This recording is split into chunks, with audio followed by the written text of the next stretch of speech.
Hey, what's going on, everyone? My name is Morgan here, working on my 2015 GTI. This is Project OEM Plus.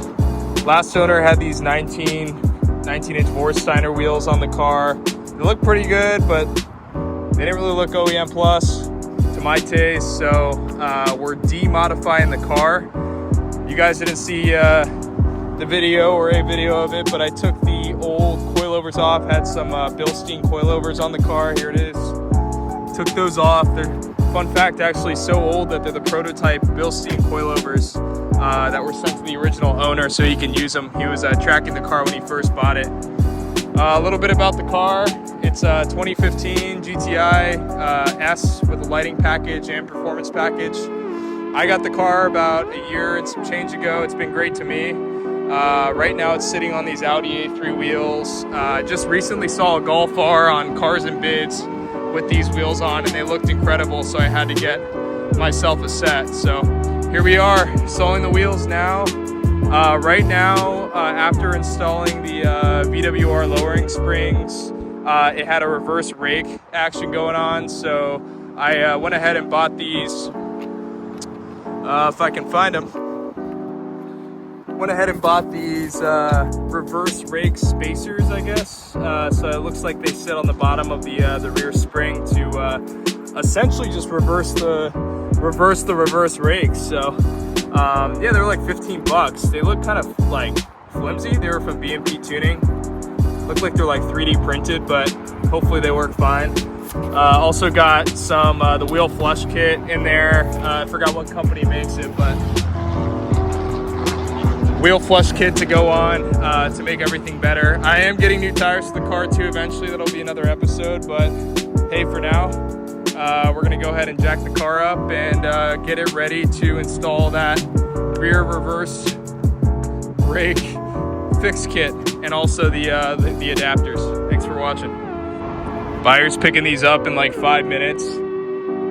I will say these were like the hardest thing for me to sell just because no one wanted to freaking buy them. The tires are brand new. These wheels I had never heard of before until, you know, I had them on the car. And apparently it's like a Asian dude in California that makes them. One note I did want to say, I'm going back to my roots. When I first started working on cars, I had this Pittsburgh Harbor Freight 2-ton jack that I used in my garage in Maryland. Now that I'm here by myself living in an apartment, it's working great for me so far. I've been using the scissor jack to do car work.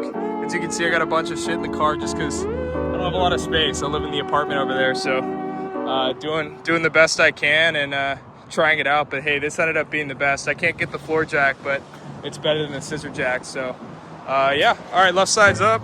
Let's get the right side up as well. All right, little update. We're on to the other side.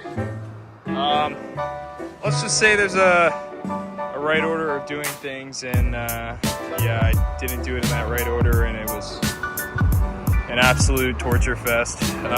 Essentially, you want to loosen these guys up before you do the end link bolt there. So I loosened these first, and then the end link bolt had all the tension, so then when I went to loosen that, the end link itself went at an angle, putting the bolt at an angle, so it was like stuck there.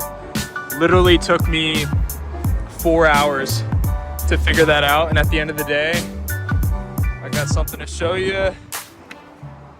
Sucker broke off, so just gotta love it, man. Gotta love the German engineering and Morgan's stupidity. So anyways, on to the next side. All right, so notice how this is sort of walking out sideways a little bit.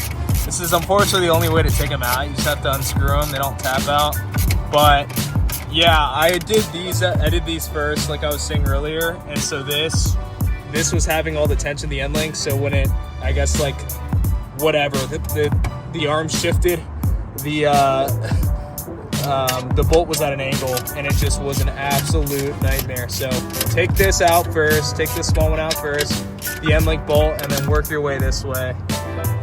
Wow, talk about how to make a 5-minute job turn into 4 hours. Jesus, yeah, do those first. Boom, boom, boom. Spring, arm just pops down. There goes the cover. I'm doing it with one hand, but you're essentially just gonna keep that guy on there. And then this guy will fit just like so. Kind of hard with one hand, just like that. And then keep the cover. Honestly, not entirely sure if it goes on here or the back side, but I can't say it would do a difference. So anyways, gonna throw that back on, and that should be it, guys. And here she is. Been doing this in a lot behind my apartment building off the 405. The car looks definitely OEM. It was lower before. I'm getting used to it. It doesn't feel low enough for me, but I am gonna get bigger tires. Right now it's 225, 35, 18. So whatever is stock on the A3. But I'm gonna be putting 235, 45, 18s on them. So it should fill in a little more. I'm going based off that, once again, that Golf R off Cars and Bids.